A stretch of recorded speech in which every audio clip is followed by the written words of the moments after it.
Again, and welcome back many of you who also joined us 2 weeks ago for the introductory session. My name is Diana Toledo, and I am the Leadership Development Director here at River Network. If you didn't participate in last week's, or 2 weeks ago, the session 2 Thursdays ago to be exact, I did send out the link to the recording and to the slides with a reminder for today's session, and we really encourage you to watch the recording, to look over the slides, because it covers some very important material to make sure that we're all speaking the same language, some basic definitions, and a very useful framework for how to think about DEI within our organizations. So definitely encourage you to look at that. From the look of the registration roster, it looks like, once again, there's many of you who are joining a River Network training for the first time here today. So just really briefly, let me introduce you to our organization. We're almost 30 years old, and we fill a pretty unique niche within the environmental community because we focus primarily on supporting the river and watershed and community organizations that work on water at the local, state, and regional levels. There's over 2,000 of those, and so our mission really is supporting your mission. But we're trying very hard and striving to engage a much broader community that support our rivers, our waters, and our communities. And so the topic of today really is very much centered around that, how to open up the doors to this world of conservation, how to be more inclusive, and make sure that our solutions that we're promoting are more equitable. And so our work is really structured around 3 areas: strong champions, clean water, and ample water. And we provide our network with access to training, support around best practices through webinars like today's, through events like River Rally that just took place earlier or last month, and giving you access to a network of peers. And so I'll come back to that. There's a lot of you around the phone who are trying to bring this work of diversity and inclusion to your organizations. And so one of the things we'd like to explore is how can we support you as a change agent within your own organization. So again, we are a membership organization. I need to put in a plug. You get access to information, publications, discounts to registration for conference and other trainings, and much, much more. There's the link. Please take a look. If you're not a member, we'd love to have you join at whatever level makes sense, organizational or professional. But please do consider becoming a River Network member. Our sponsors for today are the Kresge Foundation, and I think we've got Jalone here joining us today, and the Fresh Sound Foundation, and also the Urban Waters Learning Network, which is an EPA-supported network of people and organizations who are working around urban waterways and the communities around them. So we want to definitely take time to thank these folks for making today's session possible. So to launch us off today, I just want to reiterate again how pleased we are to see the level of interest that has been generated by this webinar series. As many of you know, River Network's been intentionally focusing on these issues of diversity and equity for nearly a decade, using River Rally both to bring training to our network and to lift up voices and stories about inclusion, about diversity, about the lack thereof. And as the first webinar highlighted, we're also doing our own internal work on defining what that means to River Network to be more inclusive and more equitable, and to really set some goals for how we will do things differently moving forward. And one thing that I want to emphasize is that if we've learned anything, is that this work really does take time.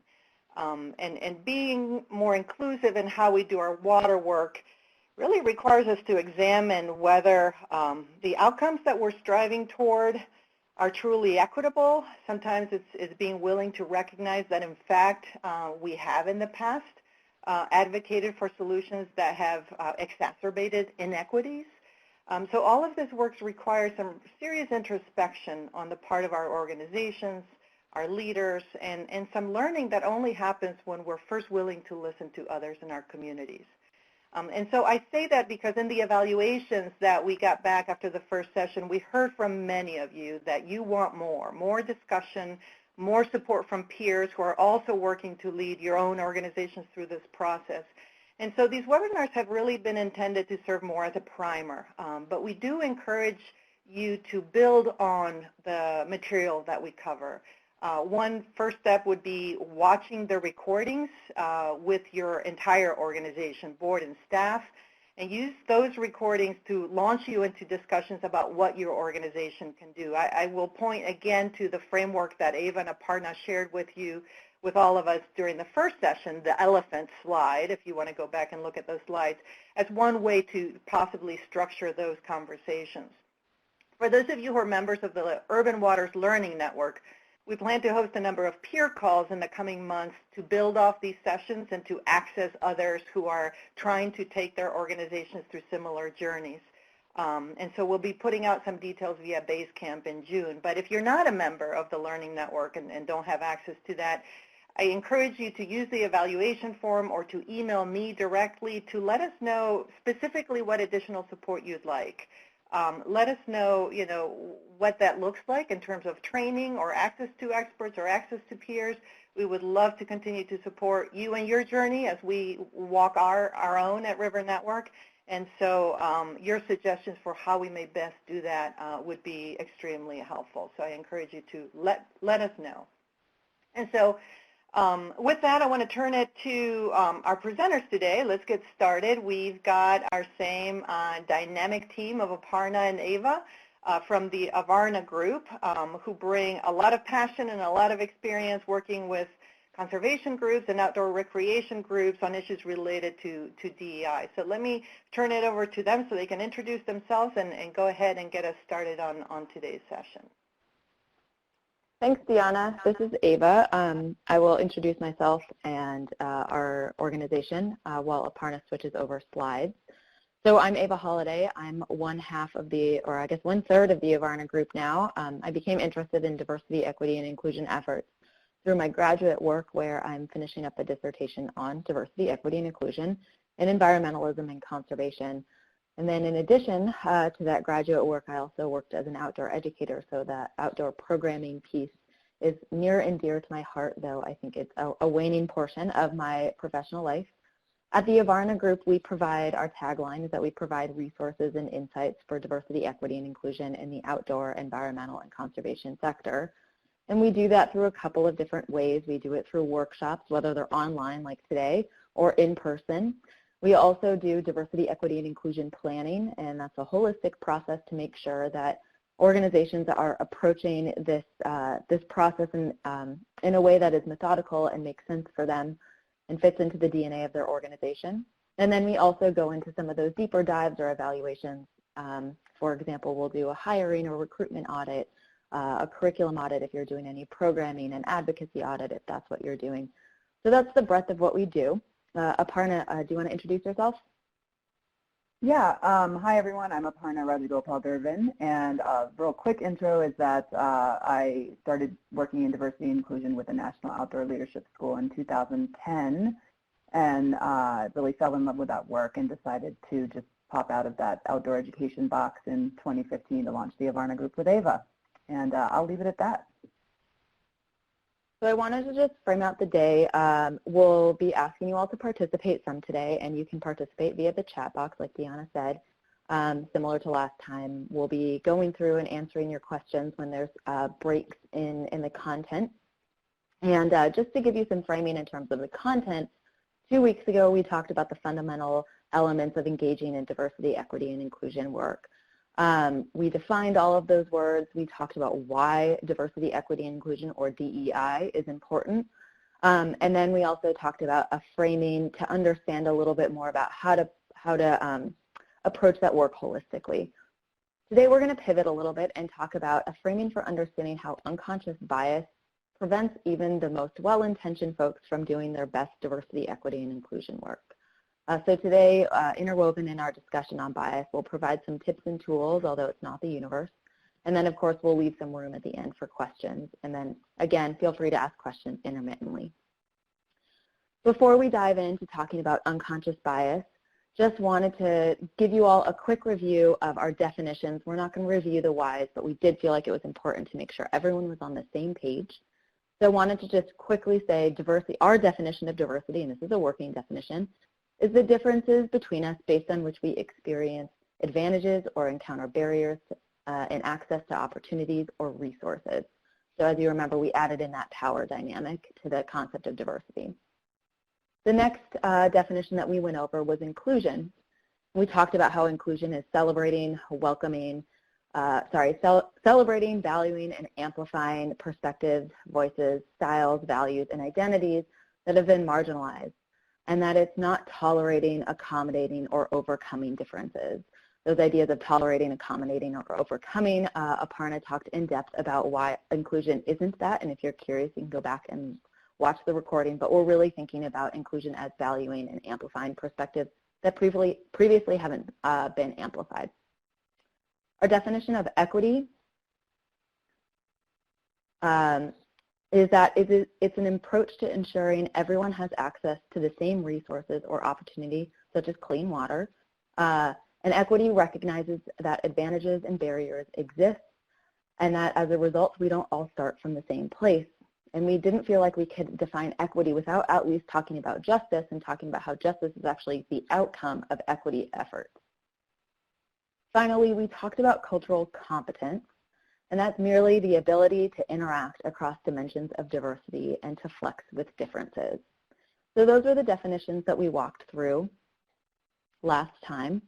And hopefully you all are on the same page with us about those definitions. Again, we're not going to review the reasons why diversity, equity, and inclusion is important, but it is important for us to talk about that. So I'll now hand it off to Aparna, who's going to introduce the concept of unconscious bias and how it impacts our diversity, equity, and inclusion work. So we use an unconscious, or you may have heard implicit bias or hidden bias.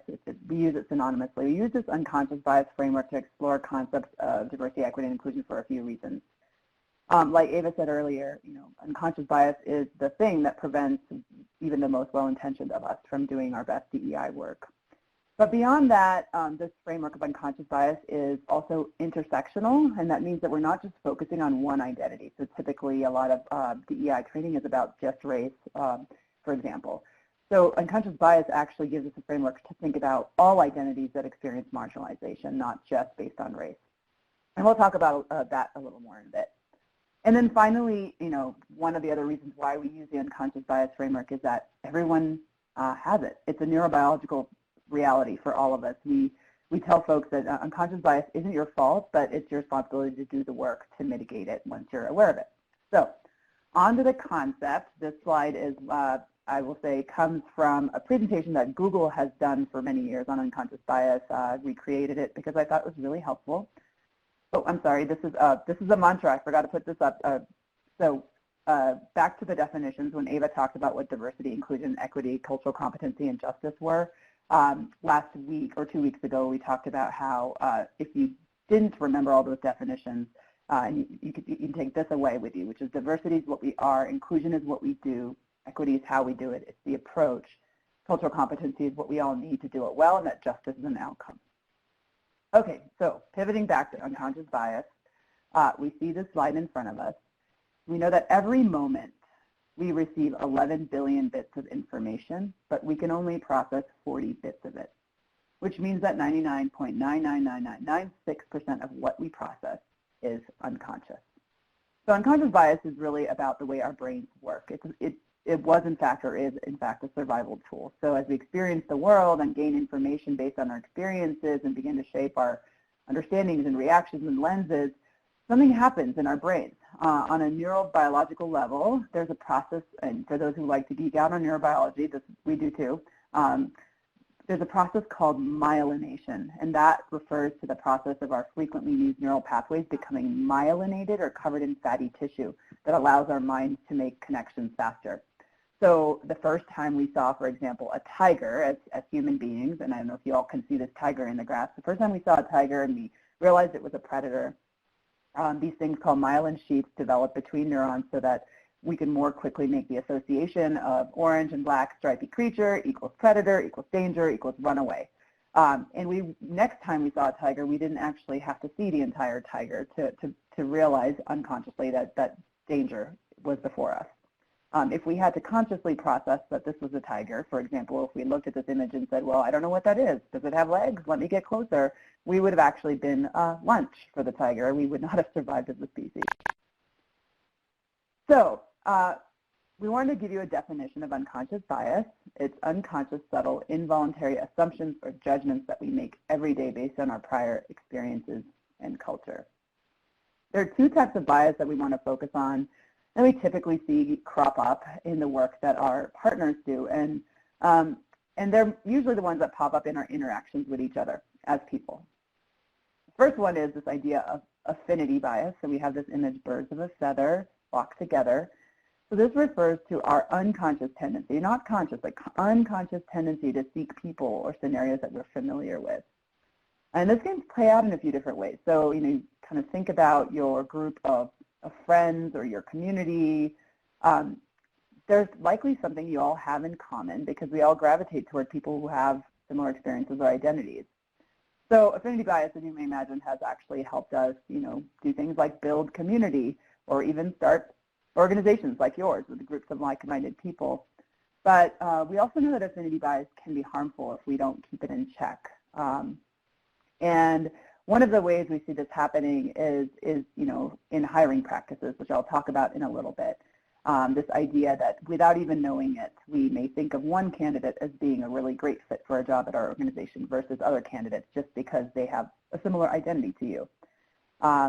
Or, for example, who gets work assignments and who gets the sort of more exciting work assignments in your office. In advocacy, affinity bias shows up in who gets a voice at the table. Who are you even inviting as stakeholders, or who do you consider as stakeholders? And whose conservation concerns are addressed and whose aren't. So those are just some questions to think about as we think about affinity bias and how, even though it has been a good thing in building community, it can also have negative impacts on people. The second way bias shows up is this idea of confirmation bias. So this is going back to that idea of the tiger in the grass, and it refers to our tendency to interpret information based on a way that confirms our own previous beliefs and experiences. So it's all about filling in those missing puzzle pieces. So as you mentioned earlier, if we had to consciously process everything, we would never have survived as a species and we wouldn't actually get anything done. So today we know that confirmation bias still exists, but it looks different. We don't live out in the grass and need to interpret tigers for the most part, but we still continue to fill in the missing puzzle pieces, and sometimes we're right and sometimes we're wrong. So one of the best ways to understand confirmation bias is just simply think about a time when you were surprised by something or someone's behavior. That element of surprise, sometimes called cognitive dissonance, where like you expect one thing and something else happened, that's when your bias has been, it's coming into play and is in check, when you expect one thing to happen and something different happens. So really quick, I would love to just engage in a little discussion, and this doesn't have to do with people, and you can just type in your answers in the chat box. Think about a time that you were surprised or where you had that moment of cognitive dissonance when your expectations did not meet reality. An example that I can tell you is that, sometimes I have long email exchanges or phone exchanges with people, and all I do is hear their voice or read their words, and I quickly come up with an image of them in my head. And then when I finally meet them, sometimes I have that moment of cognitive dissonance of like, oh, wow, you're not who I expected you to be. So anyway, would love to spend a few minutes just having you all share those moments of cognitive dissonance. And it can have to do with people or not. So go ahead and type that in, and I'm going to have Ava take a look since I cannot see the chat box at the moment.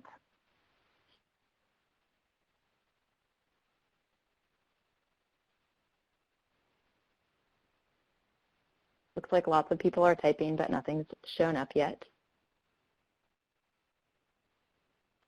So one person says, short on change, a homeless person gave me money to make up the difference for a bus ticket, and that was at the River Rally last year in Mobile, Alabama. So yeah, the sort of cognitive dissonance there might have been that this person is without a home and therefore doesn't have any cash to spare and might not want to, and then they did. Another person says, I was shocked one time. I was asking someone to allow me to pass along a street because there was traffic on the other street. They argued it was their street and they had no intention of letting me through. Even made fun of my accent when I asked for help.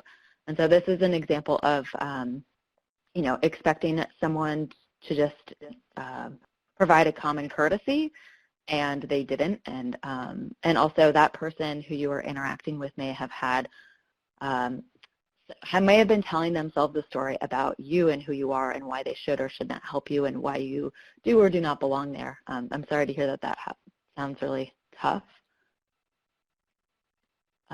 Another person says, this is a non-person example, a raccoon sauntering up and taking a loaf of bread off of a picnic table. So perhaps you didn't expect that to happen.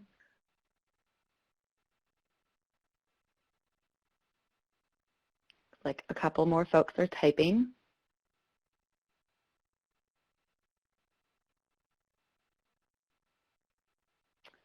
Someone says a fox and a cat playing together in the backyard. Definitely, we don't expect that to happen very often. We expect the fox to maybe be eating the cat. And we'll just wait a couple more minutes. It looks like one or two more people are still typing.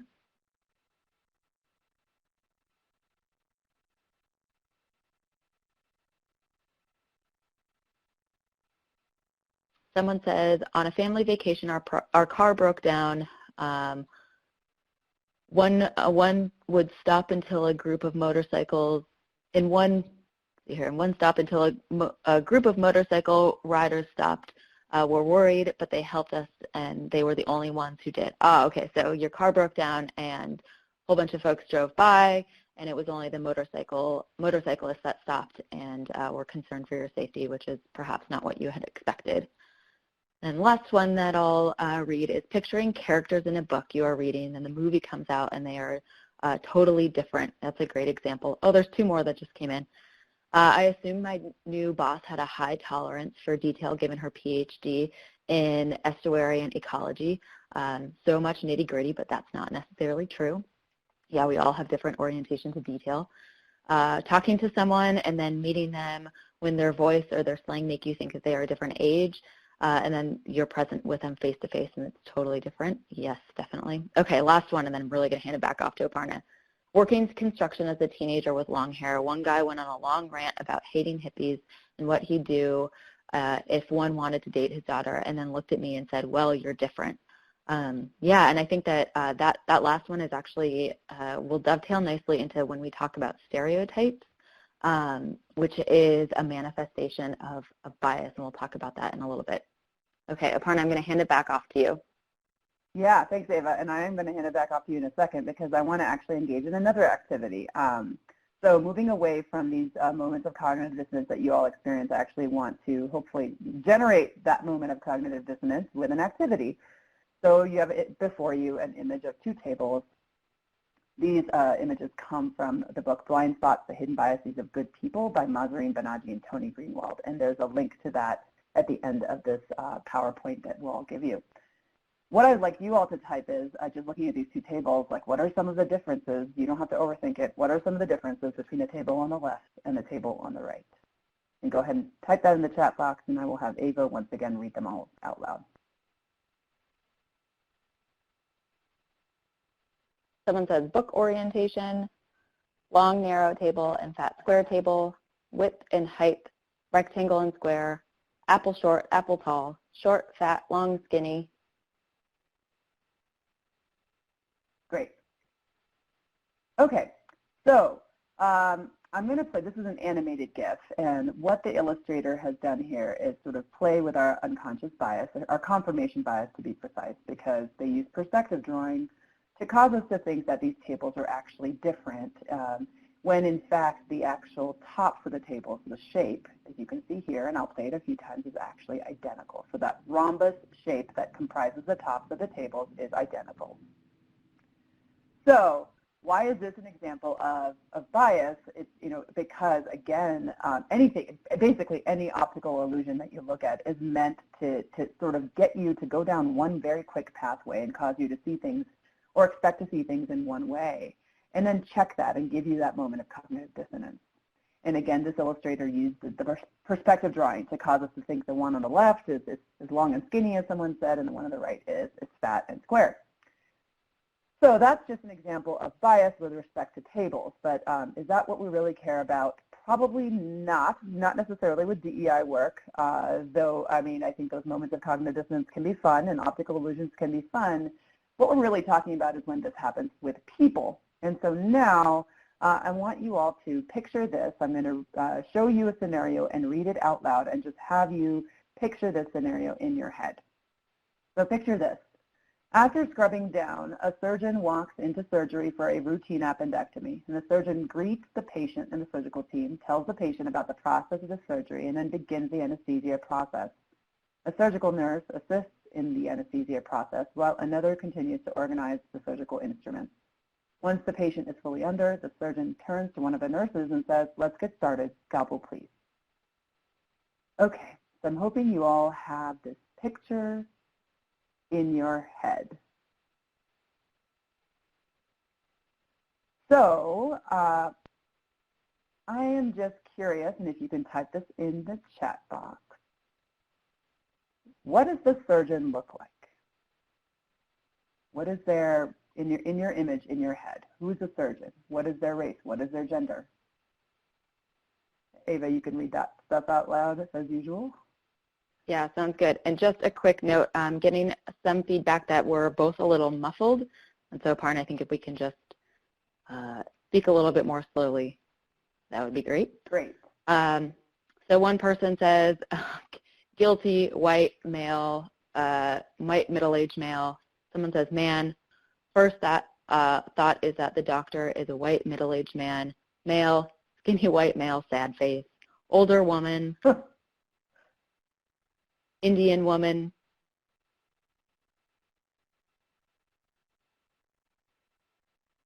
Okay. There's a couple more folks typing black male. I'll wait for one more to come in.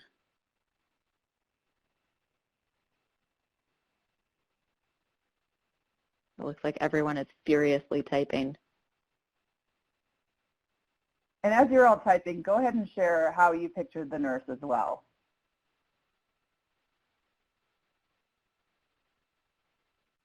Some here said woman, some older African-American male, some white male, and that is a group of 8 folks.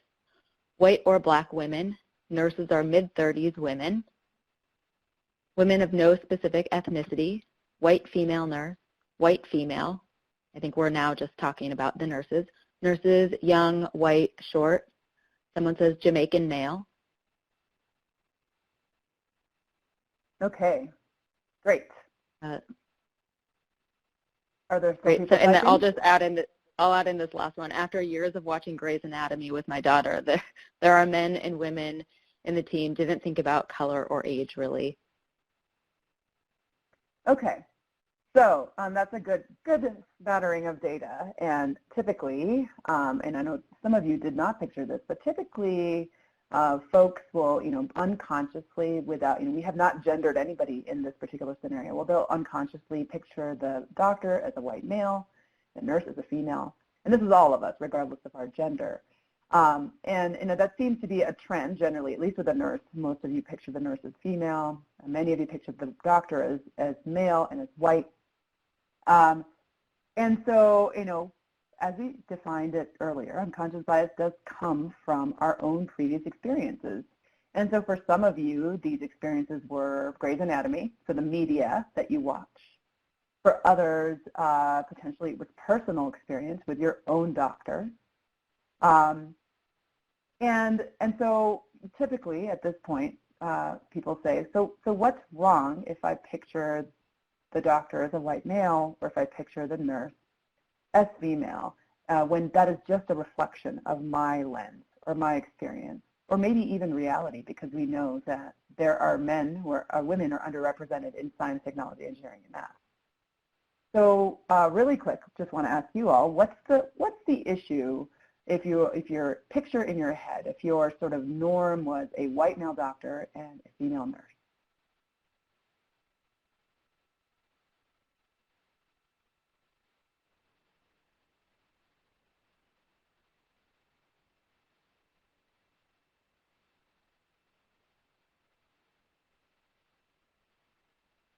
Folks are just typing. Yep. So someone says, because if you're presented with a black doctor when your kid needs surgery, you might not trust that doctor. Another person says stereotype. Another person says that's the experience we would expect and trust.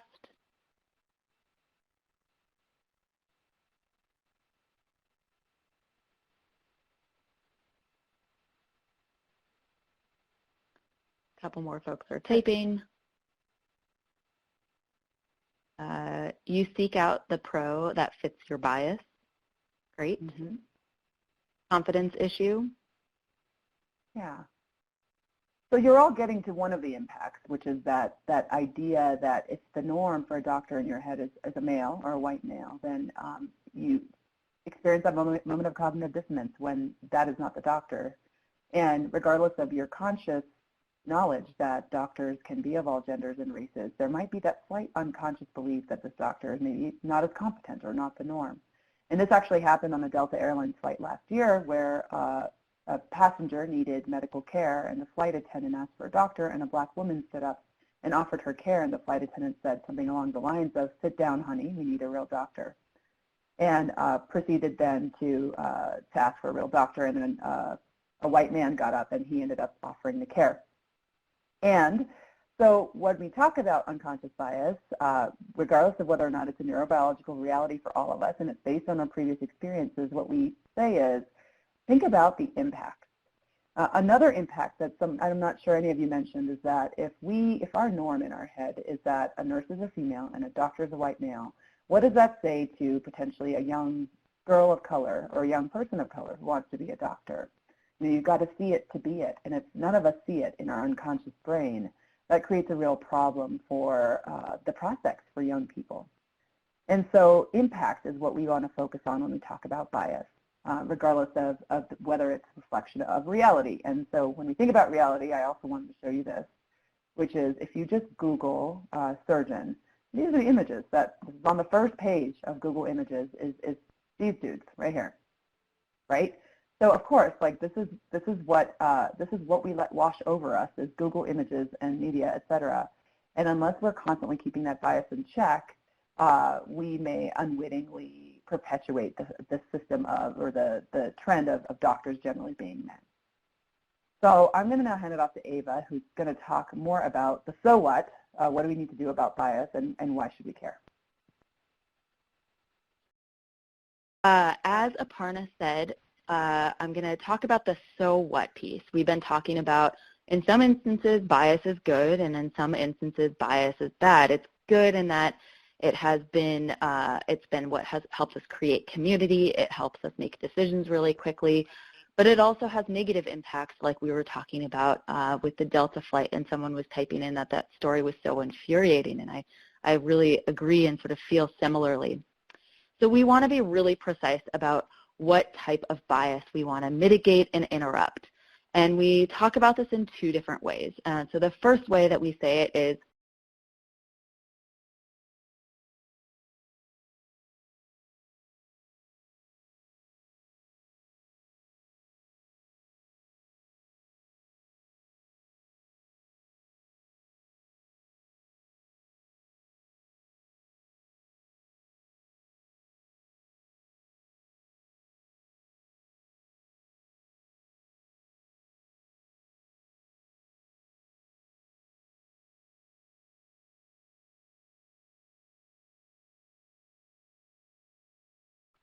bias becomes an issue when it means that we're treating people inequitably based on their identities rather than, say, their behaviors or their character. Another way that we've talked about this is that bias becomes dangerous when it's informed and reinforces systems of power and oppression, or the isms. So the isms, there are some isms represented here: racism, sexism, heterosexism, classism, colonialism, and ableism. So I want to just keep walking through this and talk about really grounding some of this high-level concepts we've been talking about, the big concept of bias and the ways in which it manifests for the last half hour, but I want to give you all some tangible examples of how that shows up. We think about bias through three different lenses, and we think about it through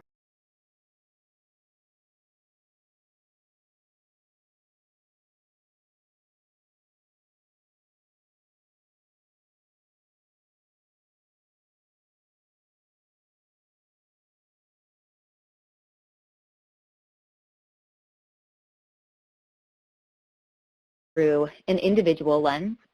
So this is the bias that describes our interpersonal interactions, and it can be with our words, it can be with our body language, whatever that interpersonal interaction is. And this is also the bias that probably gets talked about the most in terms of research. Nevertheless, we want to talk about two other types of bias, and that second one is institutional bias.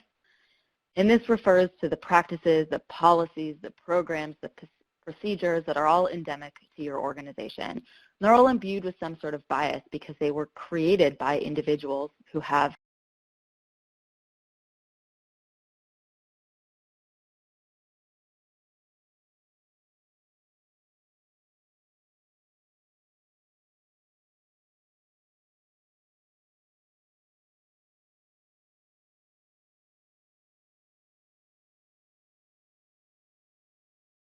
bias as well.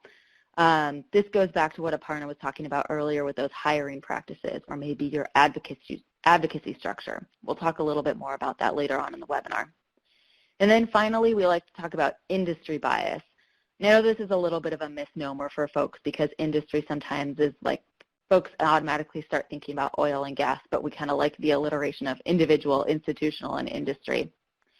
But what we're talking about here is really the conservation and environmental movement or sector, and thinking about how that movement really was born out of a particular moment in history and was also from PBS, and it's called Black Folk Don't, and it explores different stereotypes in the Black community. And the reason that we show it is that it's actually a great example of, there are episodes online, they're about 9 minutes long each, and you can go and watch them, and the series does a really good job to explain different folks who identify as Black or African American and their relationship to these different concepts. This picture happened to be from the concept of Black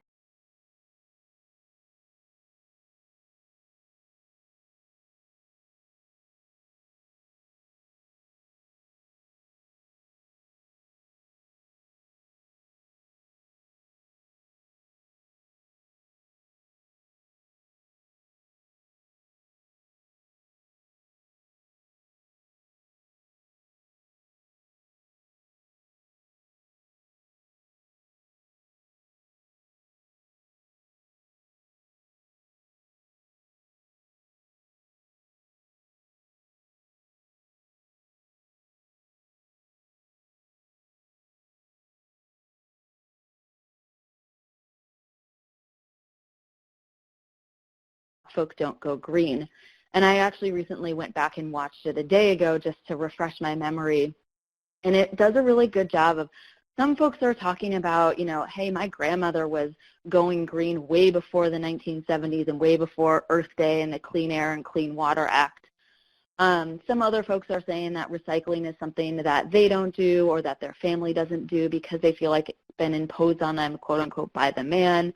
Other folks have a concept of going green that's really more driven by economics than a connection to the environment, although for some folks that's also really interwoven. All in all, the series does a really great job to complicate the stereotype. And if you sort of remember that the concept of a stereotype is something that's oversimplified. So if we do the work to complicate, where does that story come from? In what ways are people not buying into that stereotype? And for folks who have decided to not identify as a green person or going green, what does that mean to them? What are the other ways in which they are connecting to the environment? And just digging into some of that history is really important. So we like to bring up this example because this PBS series actually just does a really wonderful job of exploding, for a lack of a better or a less violent term, exploding that stereotype. The second picture we have up here is a little bit more subtle, and I'm actually going to throw it back to Aparna because she has a personal connection to this stereotype. So Aparna, go ahead and take it away. Great. And if you could monitor if people are having problems hearing me, just let me know. This particular meme, I have a connection to because when I was working at the National Outdoor Leadership School, I managed a project which was the first team of African Americans who attempted to summit Denali.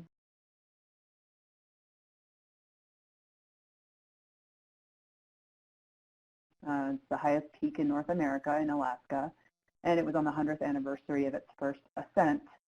And this meme was put out by the PR agency that we were working with, and they didn't run it by either me or the team members, but it says, what will happen to this place when the majority of Americans don't care about the outdoors, with an image of Denali in the background. This particular meme caused a lot of our hackles to go up, and though it may seem subtle to some folks, based on the lens that, some of the team members had, what this meme actually told them was that Black folks don't care about the outdoors. And the way they read between the lines that Black folks don't care about the outdoors is that we know a majority of Americans in 2042 will be people of color. And there's an assumption here that not only do Black folk not care about the outdoors, but that it takes supporting a mountaineering expedition on Denali for Black folks to start caring about the outdoors, which was definitely not the point of the expedition nor the messaging that we wanted to put out there. So I wanted to put this out as a stereotype that is a little more subtle than the one that Ava just showed you, but nonetheless has negative impacts on people. So the next manifestation of individual bias we wanted to just walk through is microaggressions, and I think this is becoming an increasingly well-known term, but for folks who are just hearing it for the first time or for folks who want a definition, we have a definition here. And it is unconscious, everyday behaviors that often unintentionally disempower someone based on a non-dominant or marginalized identity. I will admit it is not the sleekest of definitions, but we feel like every portion of it is important. So it's unconscious normal behaviors, and those normal behaviors are really those normal behaviors to those folks who have privileged or dominant identities. They're often unintentional by the person doing the thing, saying something, doing something. Nevertheless, it does have a negative impact, disempowering impact on someone with a non-dominant or marginalized identity. And so we have a couple of examples up here. This person on the left is being asked, so like, what are you? I'm assuming that's in reference to his racial or ethnic identity. This person in the middle is being asked, are you a man or a woman? And I'm guessing that's because they don't squarely present as either male or female. And this person on the right, a woman whom I perceive to be Black, is being asked, why do you sound so white? And that person who's asking it is having that cognitive dissonance, maybe that confirmation bias, cognitive dissonance moment, and has decided to express that. So a couple of important parts about microaggressions or important points that we wanted to make is that usually it's a manifestation of a belief in a stereotype. So that stereotype of this person on the right, the woman whom I perceive to be Black, there's a stereotype around what she should sound like. And then when she doesn't, there's this moment of cognitive dissonance.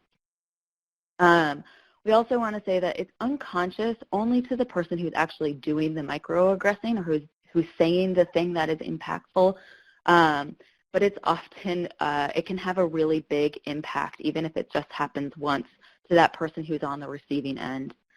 I want to just emphasize that it's always geared towards that marginalized identity. If you go back and think about the ways in which we define the type of bias that we want to interrupt and mitigate, it's the bias that reinforces those power structures. And so when we disempower someone, even if it's unconscious, based on their marginalized identity, we're reinforcing that power structure.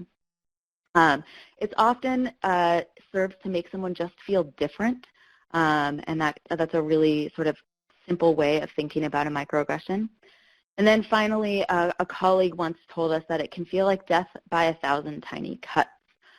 So maybe once that isn't that big of a deal, but happening time and time again can really have an impact on someone. So those are just two ways in which individual bias can manifest. And as I told you at the beginning, we would provide you all with some tips and tools.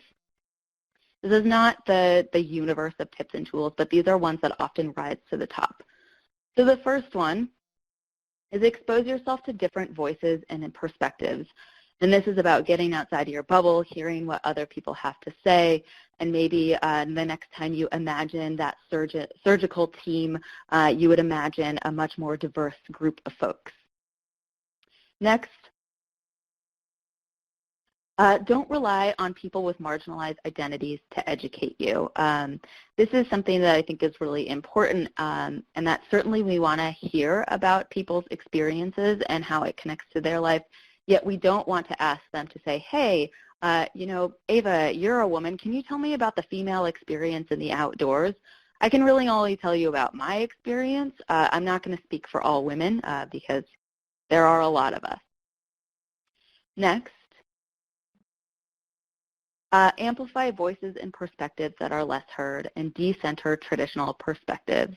And this can really be anywhere in your work. Maybe it's in a meeting and that you notice that someone is quiet, and so you create space and say, hey, I noticed that you haven't said anything in this meeting, just wondering if you want to contribute, all the way to, you know, making sure in your social media that you're amplifying those voices and perspectives that are often less heard.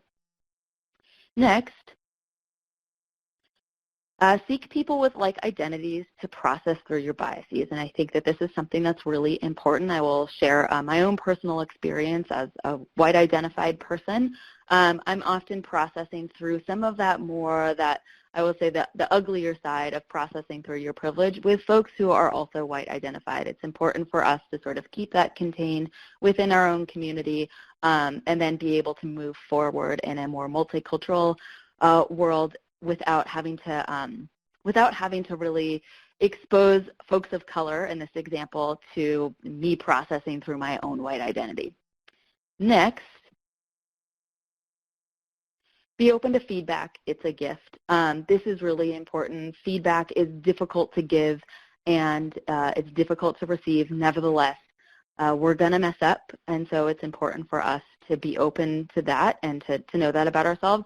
And then also, this is a massive opportunity to learn. Unfortunately, sometimes that's the best way that we learn, and so when someone does have the bravery to give you feedback, it's really important to say thank you, even if you're not super sure if you're going to incorporate it or what they meant. Just make sure that you say thank you. Okay, that is individual bias. I'm going to hand it back off to Aparna, who's going to talk about institutional bias. Okay, so institutional bias, as we mentioned earlier, just refers to policies, practices, procedures, programs, all those P words that can unintentionally exclude someone. Oh, I'm sorry, I just had, there we go. So for all of you, this could really refer to the way in which your organization or your agency really unwittingly excludes people. And this can vary since you all come from different organizations. So I am just curious, and I'll just give you all one example off the bat. We all know that hiring practices can unintentionally exclude people based on certain identities. I'll talk a little bit more about hiring practices, but what practices, protocols, procedure, all these P words, I will not finish them all, what of those unwittingly exclude people with marginalized identities from your organization? And we'll just do a little brainstorm here, and you can share in the chat box.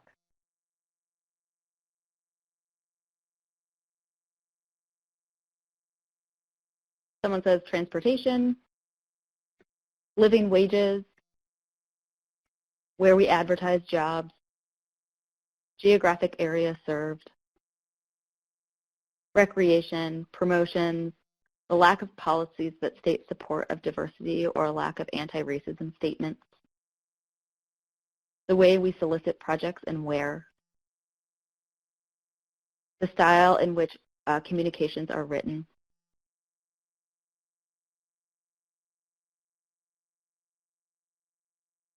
who we speak to and how, not having high enough blind resumes,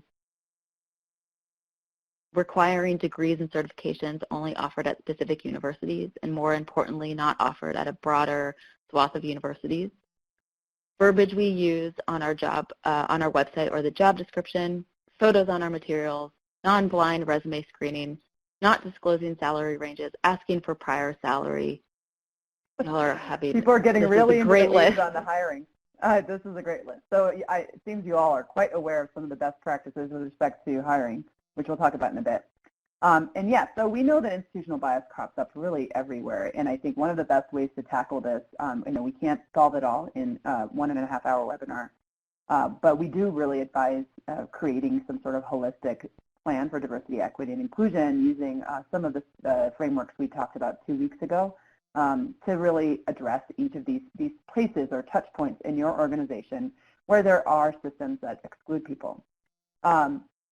So we have a slide here that just has some places where institutional bias typically manifests in recruitment and hiring, which a lot of you gave examples from there. Evaluations and promotions as well. We know staff development, so access to opportunities for professional development. There's biases there where some people have access, some don't. Employee benefits is another place where there could be unwitting exclusion of people. Your marketing, communication, social media presence can exclude certain voices or not be visible to a lot of people. This is something not a lot of people think about, but your built environment, so your physical spaces, whether it's in your office or whether if you manage an outdoor space, you're thinking about that space as well. Your community partnerships, so who you partner with and how you partner with them. Your stakeholder engagement, so who you bring to the table in your water conservation and restoration advocacy. And then, finally, your advocacy. So I'm only going to give you, most of those boxes disappeared for a reason because I cannot give you examples of all of them in the limited time we have together. But I wanted to talk a little bit about these three, which was recruitment and hiring, community partnerships, and stakeholder engagement, because we thought that those three would really resonate for you all in the work that you do. So we'll just start with hiring. We know that there's unconscious bias in the hiring process. This is something that you all brought up as you were sharing. We know that it can be imbued with both affinity bias as well as confirmation bias. So we see organizations, hire folks, or hiring managers hire folks who are more like them. And we call that cloning, right? So the minute you tell yourself as a hiring manager, wow, this person is going to be a great fit for my organization, think twice because there's a high chance that that person shares a lot of the same identities as you. And we also hear that people fill in the missing puzzle pieces as they evaluate candidates, based on very little information, which is a resume and a cover letter. They read between the lines and fill in the gaps, and sometimes they're right and sometimes they're wrong. So there's some research I wanted to share with you. And the first, and again, there's a link to this, an article about this research at the end. You don't have to read these resumes because it's not in any sort of recognizable language. But there was a study done by Professor Corinne Moss-Rakusin in 2014 where she sent out identical resumes, and this is in the STEM field, to a number of lab managers. And the only difference was the names, John versus Jennifer at the top. And these resumes were sent out to 100 lab managers of all genders and were asked, are these folks ready for hire? The lab managers decided that 80% of the Johns were worthy of hire, whereas only 50% of the Jennifers were worthy of hire. And in addition to that, they determined that Jennifer's salary on average was $4,000 less. And it's identical resumes, right? A little bit of a downer. And I'm assuming that these 100 lab managers were not consciously sexist people. Likewise, there was another resume study done where the only difference in the names was there was a black-sounding name, Lakeisha, and a white-sounding name, or non-black-sounding name, Mary, at the top. A similar thing happened where Mary got 50% more calls for interviews, and for whatever, I'm not sure how they calculated this, but her experience was equivalent to 8 more years of experience in the field, even though, again, the resumes were identical. So all of this research comes from the STEM field, science, technology, engineering, and math, and then people sometimes tell us, well, we in conservation, and we're our own unique snowflakes, and this doesn't happen here. And we know that, of course, it does. So you've all heard of Green 2.0, I'm sure. There was initially a report from Dorcetta Taylor that talked about the dearth of people of color and women in the nonprofit, the environmental space, and they looked at nonprofits and agencies and foundations.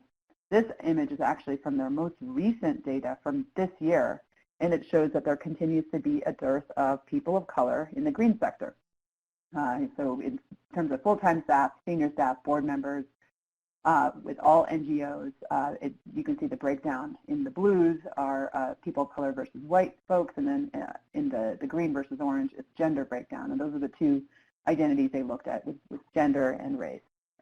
And so we know this unconscious bias is happening because we're assuming that in all of our organizations, they're not overtly racist folks. And somewhere along the line, we are hiring more white folks and then bringing them up toward leadership. So what do we do about that? there's some ideas to mitigate bias that you've already shared some of these ideas. And then these come from a toolkit that we have on our website, the link to which is at the bottom of this slide. But I'll just give you some ways you can mitigate bias if you're in charge of hiring. Creating inclusive job descriptions and postings is important. This is about the language you use and some language that can signal to people that they don't really belong in your organization. And examples of that language is in the toolkit. That's the link to which is at the bottom. You can black out or white out the names of candidates. So a number of you mentioned blind resume screening. That's what this is, where you have someone just take the stack of resumes and cross out the names so that that name bias doesn't come in with respect to gender or ethnicity. You can establish a diverse hiring committee, so that's not just one person doing all the hiring, but it's multiple people, and also multiple people with multiple identities from multiple locations or across the hierarchy of your organization. Again, this sets up a system of checks and balances. You can establish a rubric for screening of resumes. This is really important. A rubric is a way to sort of systematize your reviewing of a candidate's qualifications so that that affinity bias doesn't seep in. And then create pipeline programs. And this is more about that some sort of system to keep folks sort of in the pipeline as they enter your organization and hopefully make their way into leadership. So those are just some ways to mitigate hiring bias, and there are many more in that toolkit.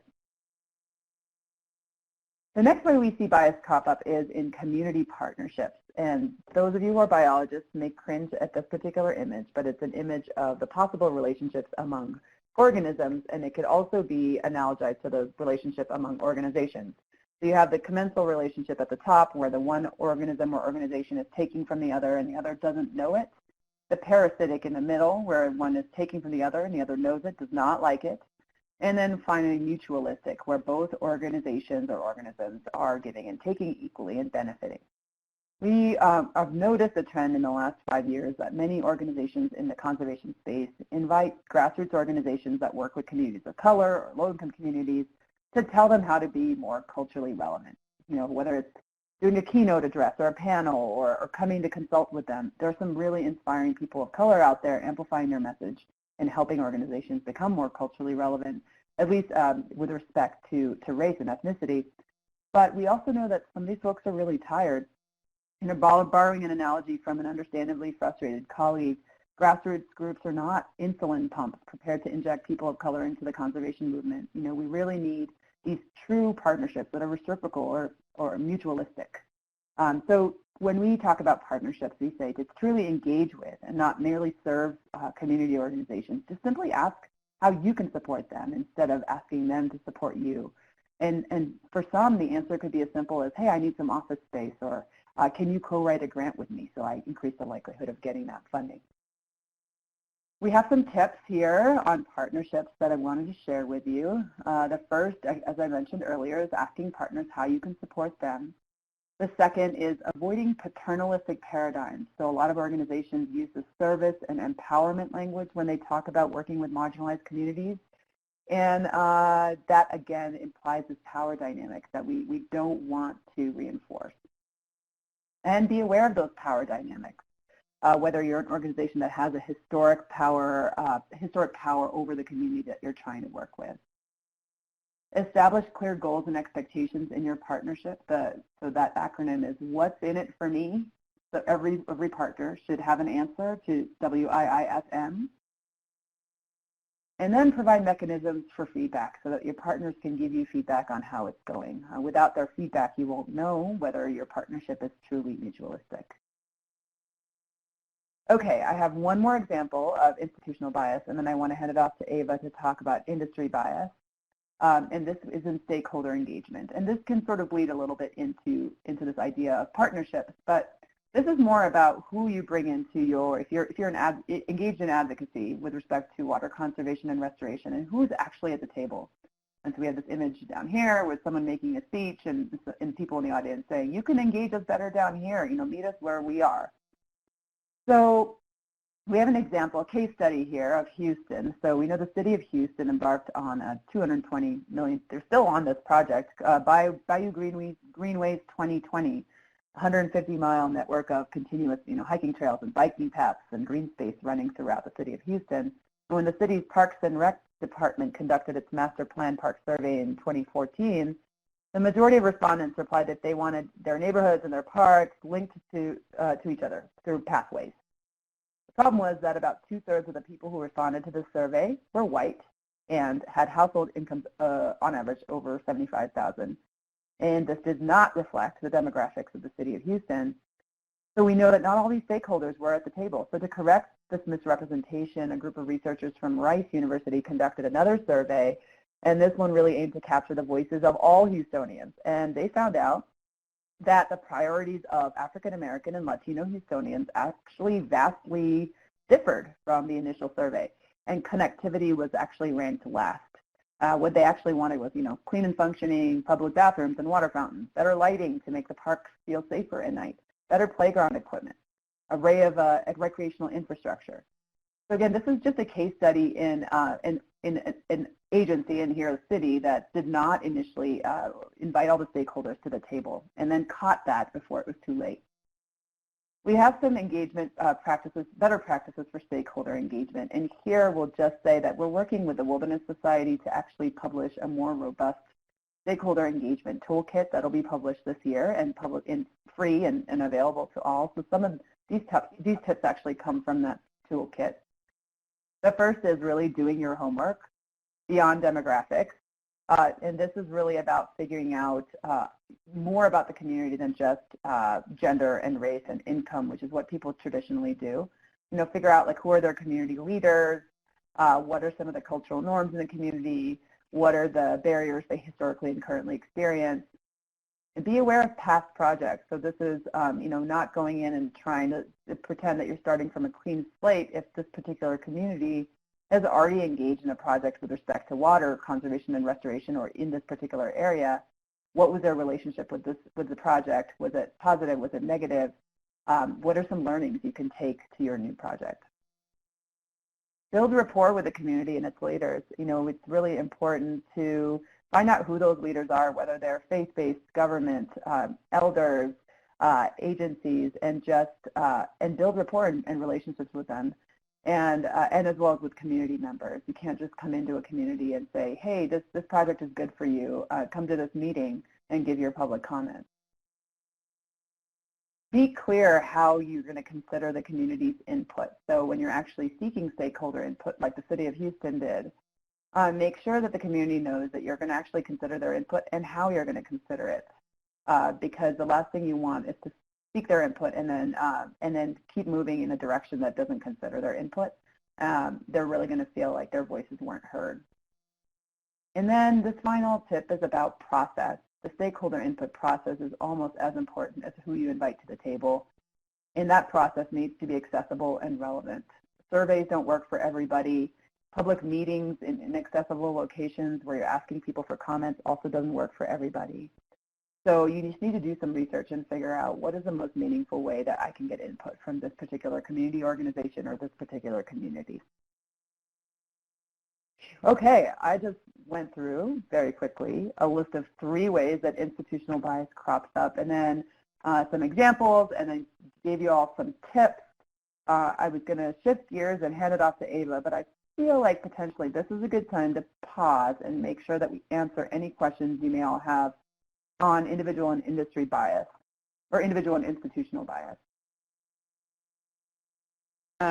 Doesn't look like there's questions. There was a suggestion that I really like for hiring bias, and just saying, rather than saying blackout names, saying hide names or block out, which I really appreciate. And so thanks to the 2 folks who suggested that. And then it looks like one other person is typing. And so one person says, here in New Mexico, language matters. Have been asked and have provided Spanish language materials and interpretation, for example. Really important. Certainly, yeah, I think that interpretation of different languages is really important, and then also using language that is accessible and straying away from too much jargon, whatever extent we can. So when you're talking about the NEPA process, perhaps making sure that that's clear what that is.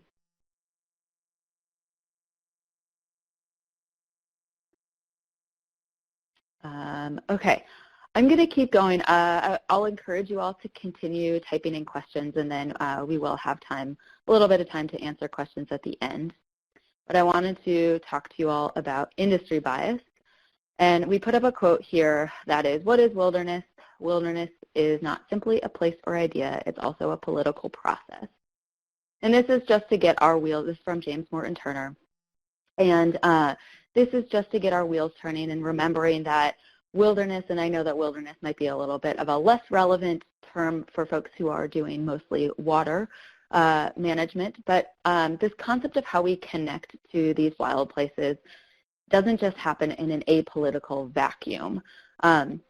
So we often get asked what, you know, I will get asked in terms of my research of like, why is the conservation and environmental movement so homogenous? And I started to answer that question in my dissertation, and I'm not going to walk you all through my dissertation today, but I did want to walk you all through 5 questions that have been really helpful for me in just thinking about how do I begin answering that question? How do I start thinking about that history?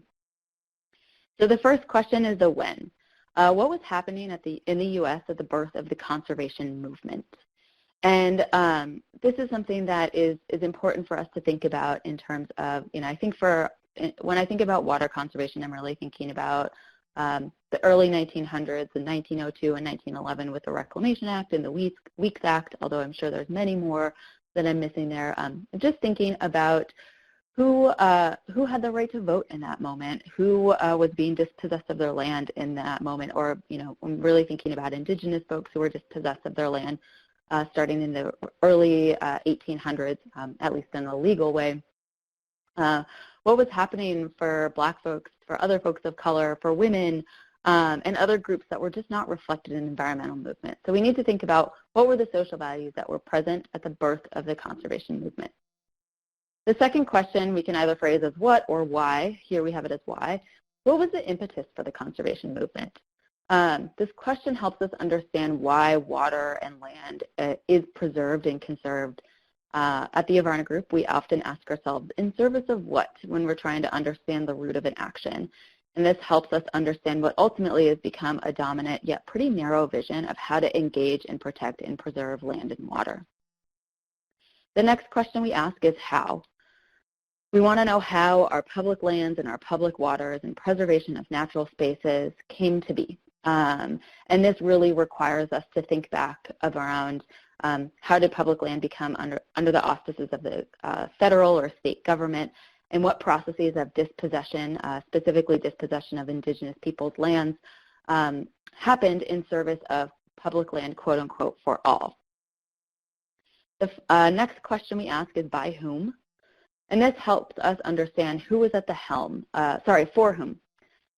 This question helps us understand and highlight whose well-being was being considered and whose well-being was ignored, and then also whose well-being was really not necessarily ignored, but we were working actively against. So thinking about, again, I'm thinking about dispossession of land rights, of water rights, and of basic human rights. The final question is by whom? And this question is just ask, who were the conservation movement founders? Who are these folks? Who was at the helm? Since we all know that we all have unconscious bias, even the folks back in the 1800s and the early 1900s, we can assume that those leading the environmental and conservation movement had their own agenda, their own lens, their own background, their own experiences, their own connections to land and water that are now and continue to be reflected in our conservation and environmental movement.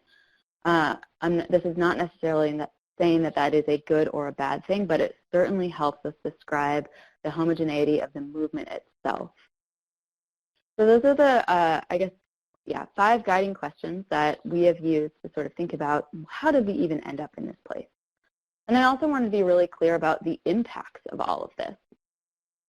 So the first impact that we usually talk about is, I've been saying it a couple of times, the loss of indigenous land.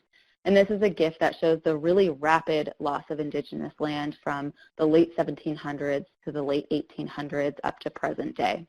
It's important for us to just continue to talk about the loss of indigenous land and how conservation does and does not speak about that. The next impact is the way in which we actually think about Indigenous presence and in land. And we talk about the distortion and the erasure. The distortion of Indigenous presence is illustrated by this picture here.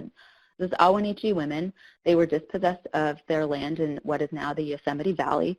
And the only condition in which they were allowed to stay in Yosemite Valley is that they would perform basket weaving for the now tourists that were walking through.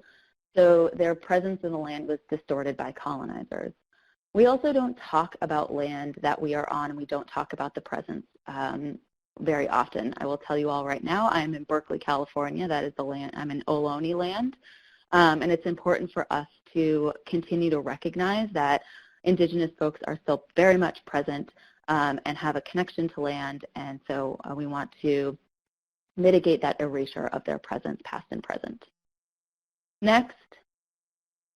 We often have a myopic understanding of what it means to protect and conserve. I think we often think about waters. We want to protect water and land for recreation, but we forget about some other ways in which folks want to protect and conserve land. This is a picture here of Devil's Tower, or Mato Tapila. That's sacred to a lot of Indigenous tribes in that surrounding area. And so for those folks, for those Indigenous folks, a lot of Lakota and Sioux, they're wanting to protect and conserve this land in service of being able to perform important ceremonies every June. Similarly, for some folks, protecting and conserving land can be more about environmental justice. This is about, folks' initial connection to land might be through like, hey, I don't have clean drinking water, and to protect and conserve water really is about being able to clean up those pipes that are piped into my home or into my work. And then finally, protecting and conserving land can very much be connected to climate justice. And this picture here is Kivalina. It's in Northwest Alaska. This is of an Indigenous tribe that was dispossessed of a more inland portion of their land, and they were relocated to this really thin finger of land out in Northwest Alaska. And due to climate change, their homes are at risk for eroding into the sea. And so for them, this idea of protecting and conserving land is very much wrapped up into their literal home and being able to stay in those structures that they call home. There's another way in which we like to talk about the myopic understanding of protect and conserve. If those three didn't really make sense to you, another way to think about it is, and I'm going to again talk about Devil's Tower, or Mato Tapila, in June, which is the month in which a lot of surrounding tribes in Wyoming want to be able to come to Mato Tapila and perform ceremonies. There's a voluntary climbing ban because for the surrounding tribes, climbing is seen as something that is harmful to Mato Tapila, to that area, to their practices. So that's a voluntary climbing ban. Whereas when there are raptors nesting, that's actually a mandatory climbing ban. And just thinking about the ways in which we value and think about protecting and conserving species, but not thinking about the human element or the cultural component is something that we really need to pay attention to. The next impact that we like to talk about or think about is this idea of a reliance on Western science. Certainly Western science has gotten us to a lot of really amazing places. I will say that I would not be alive if it weren't for Western science. I think a lot of us can say that. And it's important for us to remember that there are multiple ways in which people know the land and the water, and that it can actually enhance the ways in which we understand how to do really creative conservation. And so these are two books that actually talk about some of the connections between Indigenous ways of knowing and Western science, though I also think it's important just to learn about Indigenous ways of knowing or other ways of knowing around the land and the water, whether it confirms our beliefs in Western science or not. Next, we often see these four men up here, Swift, Thoreau, Muir, Pinchot, and Roosevelt. And these folks were, well, first, they were not benevolent. They all had some troubling things to say, but they also did some really great things, I think, that we can all appreciate. And I will also say these are like not the only people that have done really great things for conservation and for the environment. So, you know, the amount of quotes I get in emails at the bottom of having a John Muir quote is endless, and I don't see much from folks like Laura Polito or Carolyn Finney, who are also writing really important works on connections to land. So want to expand our view of who is an environmental hero. Next, there's also an assumption about the way in which people connect to the environment. And this first picture here is about that like sort of solo trip. If folks are more into kayaking or canoeing, we could put a picture of just a couple of folks recreating out in the boundary waters or in some remote wilderness area. And that is certainly a way to connect, but that's not the only way in which folks connect. Like I said earlier, sometimes folks connect actually through environmental justice issues, that they're saying enough with these toxins. This picture is actually drawn by Jose Gonzalez, who's the third partner in the Avarna Group. And so some folks will say, you know, when you talk about the environment, I'm automatically thinking about the air that I'm breathing every day or the asbestos in my apartment or whatever that might be. Folks also connect through ceremony, which I've talked about quite a bit. They connect through family and through community. And so it's not necessarily always just about that solitary moment, but it's also about connecting with people. Folks also connect through their labor, whether that's farming or logging or whatever else it might be. Some folks connect through labor of the land. And then also folks are connecting through fishing and hunting. I want to just put in a plug here. Often we talk about fishing and hunting as things that rural white folks do, but let's remember that a lot of indigenous folks are hunters and fishers as well. So the next way in which we think about the impact of all of this is actually thinking about the good news. There's a lot of really amazing organizations that are already expanding on this narrative of what it means to connect to land, what it means to recreate, etc. Not going to walk through all of these organizations. The two that I wanted to just highlight is the Black Land Project is something that I actually recently came across, and it talks about different connections that Black folks have to land. It's a really nice website that tells different stories. And then I also just wanted to tell you all about the PGM one, that brown mountain there, stands for People of the Global Majority, Outdoors, Nature, and the Environment. And that's actually a summit that we are supporting, and it is a summit for people in the outdoors, nature, and environmental world who also identify as a person of the global majority or a person of color to come and just talk about their experiences and have a space that is specifically for folks of color, folks of the global majority. So if you're interested in that, feel free to chat with us offline. Finally, just wanted to show you all some of the folks that we have learned from. This is certainly not an exhaustive list, but these have been some really pivotal folks in our life: Dorcetta Taylor, Carolyn Finney, Gregory Cajete, Laura Savoy, and Laura Polito. All have written books or articles that have been really helpful, so we encourage you all to look up their work. And then finally, we promised that we would leave you all with some tips and tools. So mitigating industry bias is a long haul, but there are some things that we can always think about. So the first is just investigate and incorporate local land history into your work, whatever that might mean. So just know where you're at, who was on that land, who still has a connection to that land, who's still around that maybe your organization hasn't previously connected with. Next, expand your definition of connecting and protecting with land. I think based on the way in which the River Network has been talking about protecting and conserving, I think they're doing a really great job, and my assumption is that y'all are doing a great job as well, but just keeping that in the back of your mind. Next, just owning that history, and we can say public lands and public waterways. What's the history? How are those lands created? And making sure that we continue to talk about that. Next, for mutualistic partnerships across cultures, Avarna previously talked about what a mutualistic partnership looks like, but this can be really important in terms of bringing new voices or voices who have previously not been part of that conservation conversation. And then finally, consider non-Western science in your advocacy decisions. If you are making science-based decisions, I think that's great, and know that there are multiple ways that people connect and know about the land, and that those are valuable knowledge sets as well. So we just went through a whole bunch of industry bias, and I'm now looking at the chat box, and there's quite a bit that folks have been chatting about. And so I'm going to just scroll through these. Aparna, you want to tell folks about how to get in touch with us as I scroll through all of this? Yeah, so this slide up here is just gives you some of our information. We'll definitely share this, a PDF version of this PowerPoint with Deanna to send all of you in addition to the recording that she's making. And we do urge you all, if you have any questions or if any of what we just said piqued your interest, to reach out to us.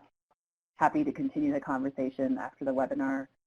And I will also say, as I look at this, we talk about land a lot, but we sort of think about that as like encompassing land and water, and we'd love to do more work in the water space. So excited about that. I also wanted to show you that there's a link here, a bunch of resources that we cited just throughout this webinar. I have some links on the last slide, and so this as well is yours. So someone asked, how did Houston resolve the differences among different groups of folks regarding public park space? Aparna, do you have a good pulse on that? That's a good question. This last article, Brenton Mock's article right here in the Atlantic, or actually, I think it was in City Lab, maybe also published in the Atlantic, may tell us a little more. I don't know what they're doing today. This is a story I've been talking about for a while, and I probably should see what they actually did. I know that they caught their bias and actually surveyed all Houstonians. So I think that piece happened, and I don't know what resulted from that. Great. Another point, a person is asking, can you point to case studies of effective engagement? They seem to be scattered, but is there one place to turn for multiple cases of inclusive engagement? And I'm going to let you answer that as we continue to read through. Yeah, so we actually have a few case studies that we are going to talk about in the stakeholder engagement toolkit that we are co-publishing with the Wilderness Society. One is surrounding the Bears Ears. There was really positive stories surrounding engagement with the Bears Ears Intertribal Coalition, where a number of nonprofits, sort of recognizing the power dynamics that are present, really took a back seat and sort of took the lead of the Intertribal Coalition. The other couple of case studies that are going to be shared in that toolkit is one surrounding the San Gabriel Range, and then there's a good story surrounding partnerships in the Chicago area that we haven't dug into yet, but I'm happy to dig into and share with you offline. And I think that they're just really good. There are good stories everywhere, and there are local stories about numbers of organizations and agencies partnering with each other. If you look for collective impact stories, I'm sure you'll find a few there as well. Great. So there's several other comments, and I know that so you all can actually see that there's some good storytelling that's happening. I wanted to make sure that we get to all the questions, but also want to encourage you all to just look at the chat box. One person is asking, can you share more of those heroes with us? And I will say that those are certainly folks that have been important for us, and there's a lot of resources on our website. If you go to the resources page of different folks writing about that stuff. And then also, part of our work collectively is to continue to find out who those heroes are. And so that is work. So we certainly want to support that process. You can find some of those folks in the resources section. And then also we encourage you all to dig as well. And they might be really local folks, but those folks are heroes as well. I wanted to just make sure that this point gets highlighted here, and someone says, with tech, make sure it's okay with the knowledge holder for you to use their information and how it may be used and how you should identify the source. That's a really important point that I wanted to make sure everyone heard and highlighted, because there is some information for non-Indigenous folks that may never be ours. And then additionally, the ways in which people want to share information and have that used is certainly something to be cognizant of. And I think that that's where this idea of mutualistic partnerships come in. It doesn't have to be a partnership as it relates to advocacy, but it can just be a working partnership that doesn't have a clear end or a goal, but just something where you all are talking to each other and making sure that you're having those conversations. Yeah. In terms of Go ahead, that Aparna. tech story, I thought of another success story involving tech. If you look up, it's involving the Klamath River and Fish and Wildlife, working with tribal youth on triangulating a sort of traditional fish and wildlife Western science with tech to do water conservation. I think that partnership received some award in the last few years because of that sort of mutualistic relationship between the tribes and Fish and Wildlife. Great. So it is 11:29, and so we'll stay on for another couple of minutes. But before everyone has to hop off and get on with their day, just wanted to say thank you for being here. We really appreciate you all participating, story sharing, and we, feel free to get in touch with us anytime. We're happy to answer further questions, to give you all support in whatever way makes sense. So for folks that have to take off, thank you.